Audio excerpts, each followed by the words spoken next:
winged eyeliner. Who dis? Hi everyone, it's Jenny. Welcome back to my channel. It has been a hot minute since I filmed a video, soz, but it's a very exciting video to be back with, and it is hot in here, so you know, we expect me to just be extra rusty from heat exhaustion and just being out of practice. This is a readathon that has been co-hosted by me and Emma from Comet Books and Justin. So we have Justin from Triumph Reads and Justin from Ghost Reader, and I will obviously link them all down below, their announcement videos and TBRs and all that good stuff. It is happening from the 17th to the 30th of August, and it is quite a lax readathon in the sense that all you have to do to take part is read one history book, history-based book or historical fiction book, and we do have prompts though, a kind of bingo card if you will, which I'll whack up here somewhere. And this is just to encourage you if you want more structured reading or to push yourself out of your comfort zone more. So it's fine to pick books that fulfill multiple prompts, because this is what I am going to do. And without further ado, let's get into it. So the first book that I have is Chernobyl Prayer by, oh god, we're already on to the names I can't pronounce. Svetlana Alexievich. Sorry, honey.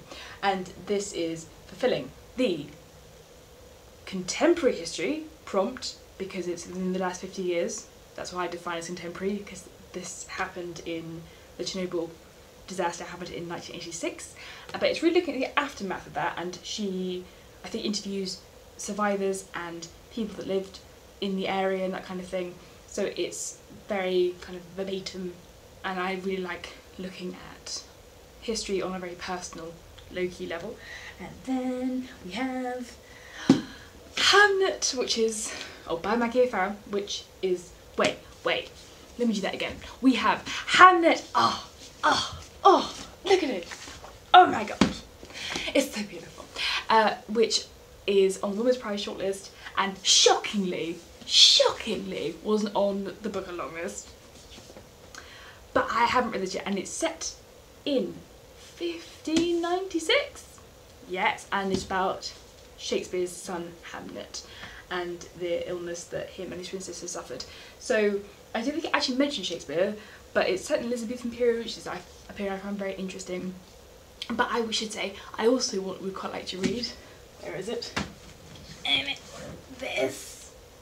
Bring It the Bodies by Hilary Mantel, because I really need to read the third one. And I haven't read this one before, and I reread it before, and that was so great all over again. So would quite like to read that too. So this is like Tudor period, but I also like to read Bodies of Light by Sarah Moss, because this is Victorian, which is my favourite time period, which is another prompt, and it just sounds great. So we'll see. But Hamlet is the one I'm prioritising. Very, very excited. Haven't actually read her fiction before, only read her non-fiction. So yay for Hamlet. And then we have a book that fulfills a different country's history and continent's history and black authors and lots of good things. This is Afrikian, Notes from Black Europe by Johnny Pitts, who is a Yorkshireman. For those of you who don't know, that means he comes from the north of England. So it starts in Sheffield in Yorkshire, and then he goes all over the place, and it's exploring the African diaspora throughout Europe, which just sounded really interesting. He ends up in Lisbon, I believe. He goes from Paris through Brussels, Amsterdam, etc., ending in Lisbon. So I just thought it seems like quite a modern book, and it's got pictures, yay, and I'm just interested to look at Europe in that light, because it's just not something I've read about before really. And then we have, okay, I'm going to pick one of these, I don't know which one yet, and I put both of these on my TBR a lot. So we have Prisoners of Geography, 10 maps that you, let's say that, so again, 10 maps that tell you everything you need to know about global politics by Tim Marshall, or Histories of Nations, How Their Identities Were Forged, which is by 28 different people. So these books fulfill books from different continents, they fulfill the macro multidisciplinary fields, and this would fulfill like ancient history in some ways, because it will talk about especially countries like Egypt, about those times, and it's fulfilling a lot of good prompts. But this was what I was sort of leaning more toward, but this has the word history in the title. I don't know what to do, guys, and this is shorter, so I don't know, but they're both interesting. And this is more of a whistle-stop tour through the world, this one. So I'll see what, if I'm feeling like I want something more in depth or something more broad. We'll see. Comment down below if you have an opinion about which one I should read.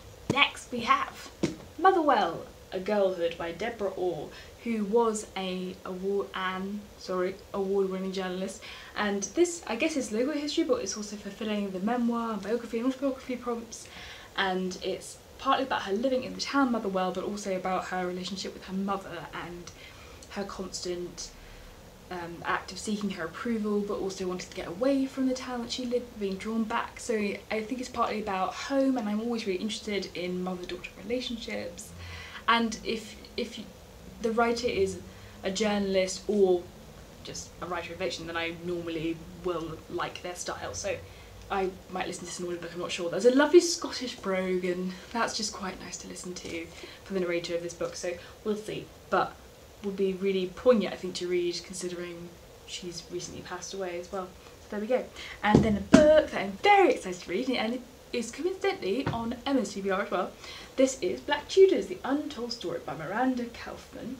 So this is fulfilling, primarily, I picked this to fulfill the revisiting the school topic prompt, because you all guaranteed, if you live in Britain, have studied the Tudors, but you only really study the kings, so this is looking at some people that are, to be fair, connected in some way to the royals, whether they're their trumpeter or diving for treasure or whatever, but it's looking at Black history in the Tudor time, and that is pretty damn cool, actually.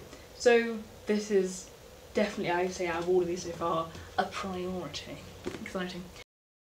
And then the next book that, to be honest, was quite a faff to get out of the library, but I'm grateful the libraries were open and they provided me with this book. This is fulfilling my social history prompt. This is They Can't Kill Us All, The Story of Black Lives Matter by Wesley Lowery, who knows, but he is an award-winning journalist who spent time investigating the murder of Michael Brown, but also which sparked the beginning of Black Lives Matter, I believe.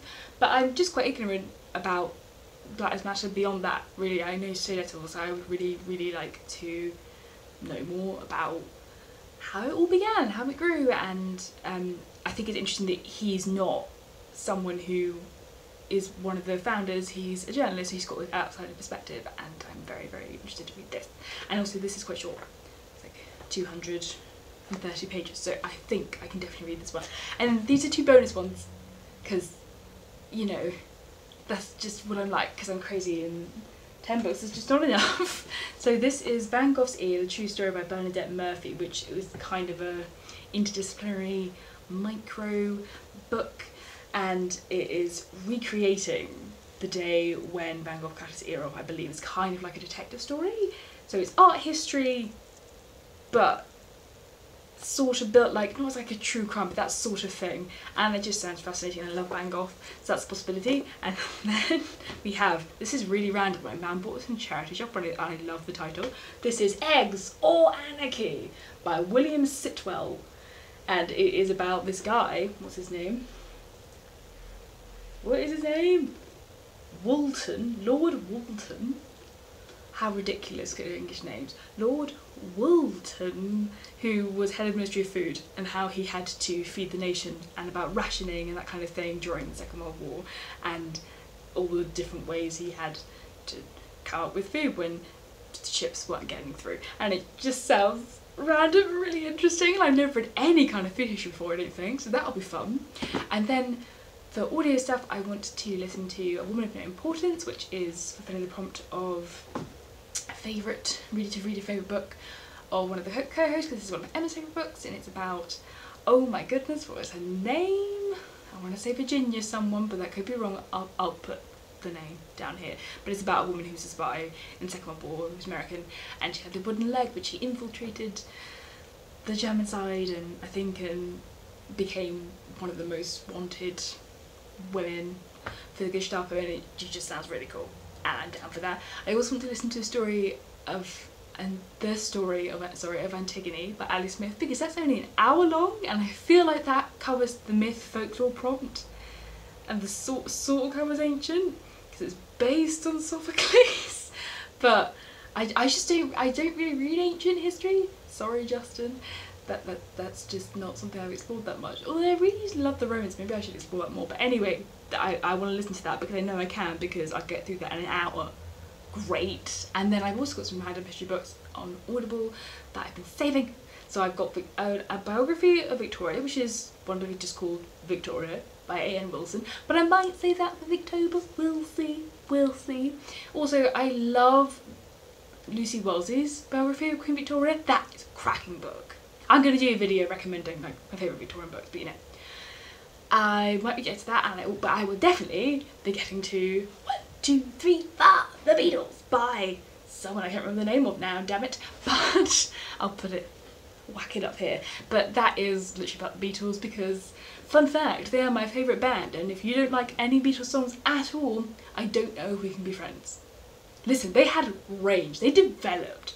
If you don't like the song All You Need Is Love or Here Comes the Sun, you need to reevaluate your musical choices, my friends. So that is exciting. It's about 21 hours long, but I listen normally at double speed, so I reckon I can get through a fair few. And last but not least, sorry it's the long one, very rambly, but I'm very excited. And the last book I want to quickly mention is the Covent Garden Ladies by Halle Rubenhold, who wrote The Five, which is another one of my favourite books, or history books, sorry, I should specify. And it is looking at, oh wait, let me put up my notes. It's set in the year 1757, and it's looking at 3 women that were on the Harris's list, which was like the list of prostitutes that all the gents would have, so they could have kind of descriptions about what women specialised in and that sort of thing, and physical appearance and just reputations of prostitutes and that sort of thing. And I think, I don't know if there was a woman on the list, but it's about 3 characters that described who sort of were involved in that. And I think again it's trying to sort of reclaim history a bit. And I'm not expecting to be anywhere near as good as The Five. That was so revolutionary and groundbreaking, and everyone said that this is not as good. But I would still be interested. I know there's a TV series called Harlots that's been inspired by that, so maybe I'll watch that when I listen to it. But yes, if you were joining in, let me know. And if you have a TBR, let me know too. I'm gonna go and watch all of those. It's very, very exciting. And I will see you soon for bookish shenanigans. Bye!